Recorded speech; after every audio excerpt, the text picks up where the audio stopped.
His name may not be instantly familiar, but his heinous crimes gripped America with fear.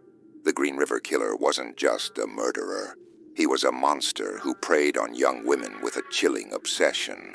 So twisted were his actions that he even spent nights alongside his victims' lifeless bodies, unable to resist the darkness that consumed him.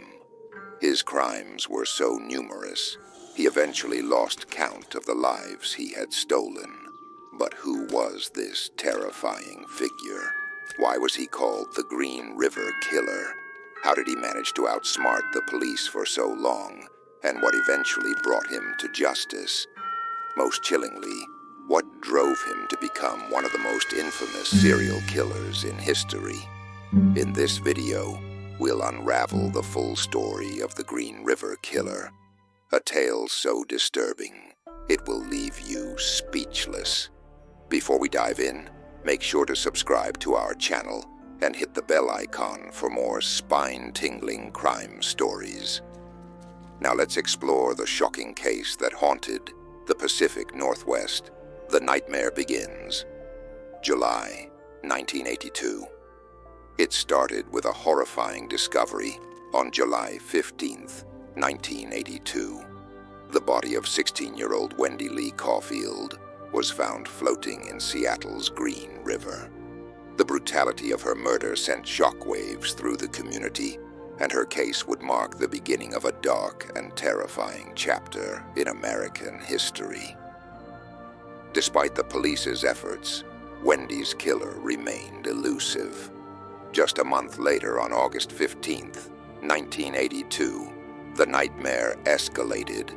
3 more bodies were pulled from the Green River, each bearing the same horrifying signs of assault and murder. The victims, aged 17, 23, and 31, were connected by their tragic end and the sinister hand that took their lives. As investigators scrambled for answers, the body count continued to rise. Between October 8th and November 7th, 1982, 3 more women were found near the river. Fear gripped the state as it became clear a serial killer was on the loose. Desperate for leads, the police questioned several suspects, including Leon Ridgway, a man whose truck was linked to one of the victims. However, with forensic technology still in its infancy, DNA evidence wasn't enough to make an arrest. For now, Ridgway was free, but his name would return to haunt the investigation in the years to come. The evidence was there. DNA samples had been collected from suspects, but none matched the traces left on the victims. Frustrated and out of leads, the police released all their suspects. What no one realized was that among them was the real killer, Leon Ridgway, a man whose name would later become synonymous with one of the most chilling murder sprees in American history. Who was Gary Ridgway? Born on February 18th, 1949, in Utah, Gary Ridgway seemed ordinary at first glance. The son of a bus driver, he graduated high school in 1969 and married his high school sweetheart. Soon after, he joined the U.S. Navy and was deployed to Vietnam. But beneath the surface, Ridgway's darker tendencies began to emerge. He abused his wife, leading to a divorce within a year of their marriage. In 1973, Ridgway tried to start fresh with a second marriage, but his disturbing behavior persisted. His obsession with visiting sex workers and his abusive tendencies caused the relationship to unravel, ending in divorce by 1981. What no one could have predicted was that in the following year, Ridgway would unleash his murderous urges in what would become one of the most notorious killing sprees in U.S. history.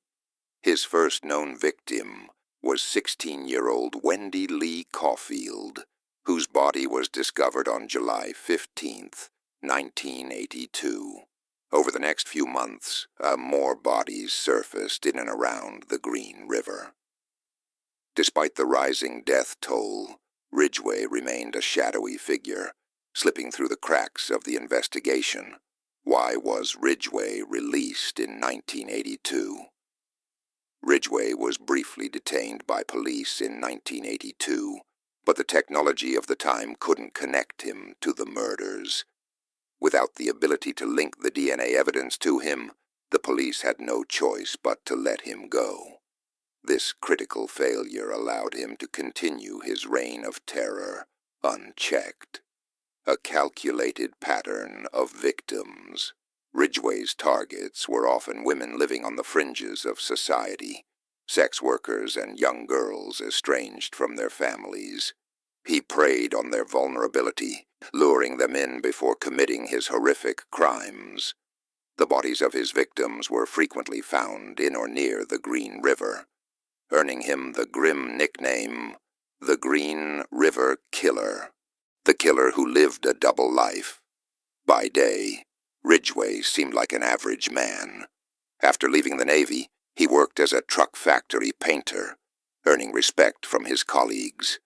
But by night, he prowled the streets, hunting for his next victim. Between 1982 and 1990, Ridgway is believed to have murdered more than 15 women, though the true number may be much higher.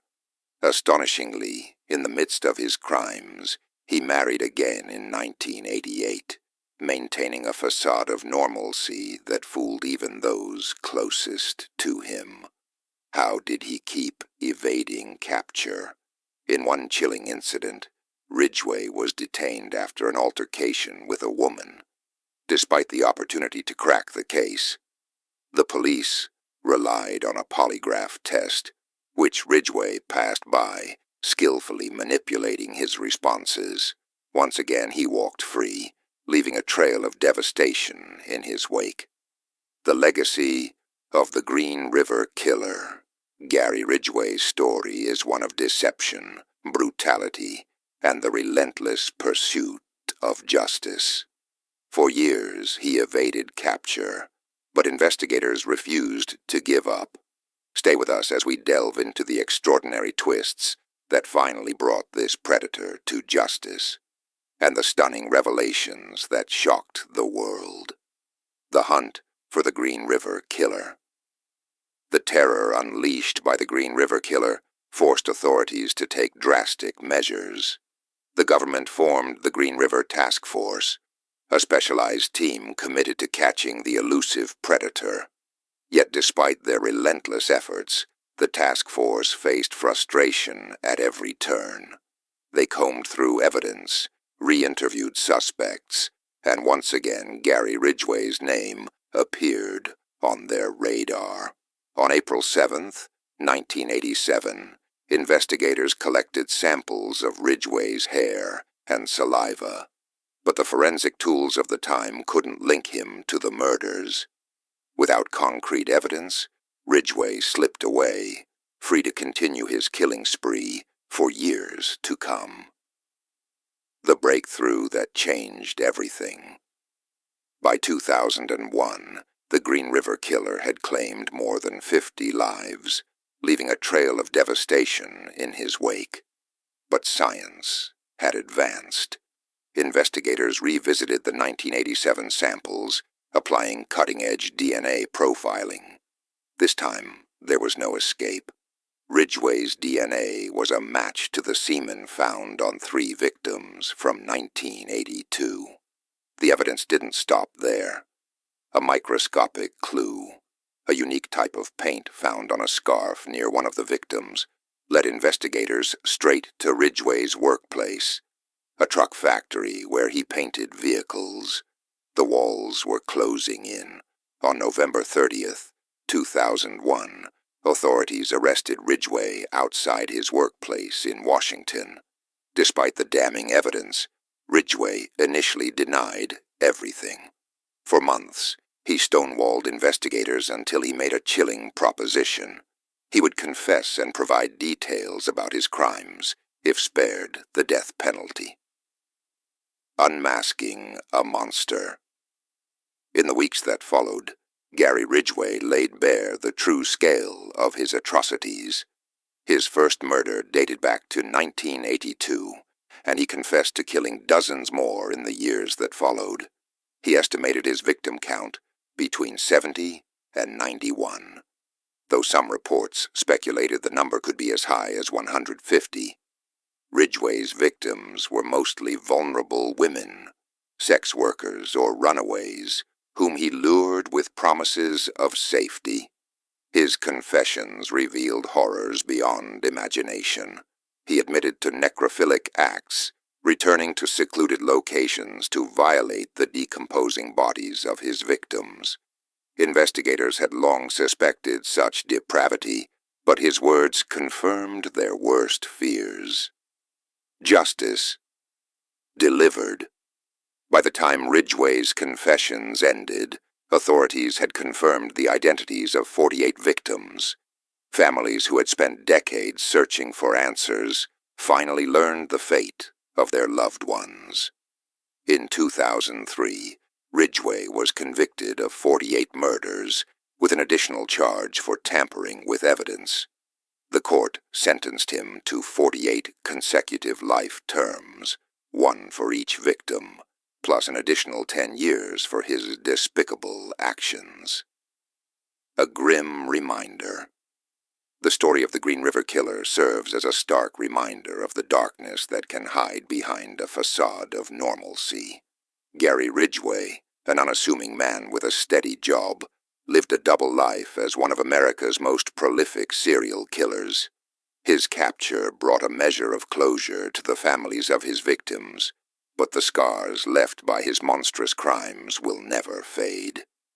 Gary Ridgway, infamously known as the Green River Killer, will never taste freedom again. His fate is sealed. No parole, not for a single day, or even an hour.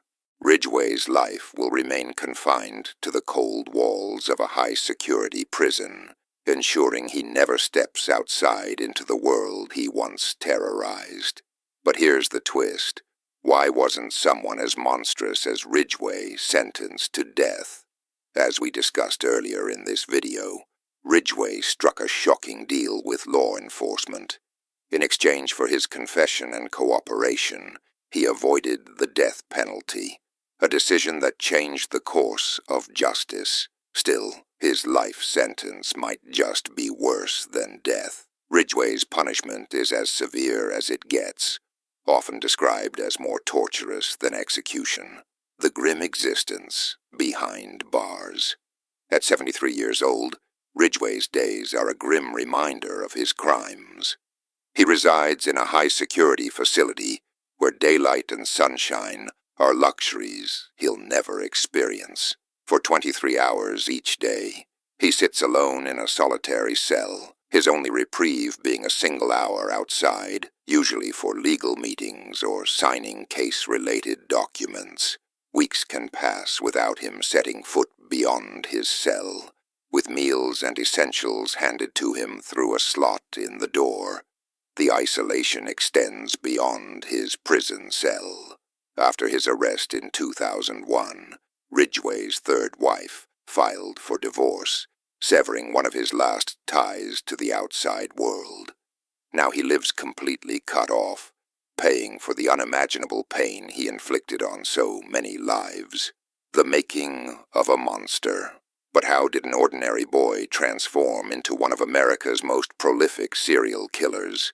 The answers lie buried in Ridgway's deeply troubled past. Born into a dysfunctional family, Ridgway grew up in a toxic environment. His father, a bus driver, would frequently bring sex workers home, igniting fierce arguments with Ridgway's mother. These conflicts created a chaotic household, depriving Ridgway and his siblings of a stable upbringing. Adding to the turmoil was Ridgway's struggle with bedwetting, a habit that persisted until he was 12. This often led to brutal punishments from his mother, who would bathe him in freezing water as discipline. These humiliations, paired with the constant parental conflict, ignited a simmering hatred in Ridgway, one that he later directed toward both sex workers and his own mother. A twisted satisfaction. In police interrogations, Ridgway admitted to a chilling truth. Killing gave him a perverse sense of satisfaction. Each murder felt like an act of revenge against his mother, as if he was reliving his childhood anger and pain. This grotesque motivation solidified Ridgway as one of the darkest figures in criminal history. A legacy of fear. Ridgway's horrifying crimes have left an indelible mark on history, earning him the title of America's second deadliest serial killer. His story has inspired films and documentaries, keeping his chilling legacy alive as a grim reminder of the evil that can lurk beneath an ordinary facade. Do you believe Ridgway's punishment fits his crimes? Let us know your thoughts in the comments. If you found this story gripping, don't forget to like and share this video.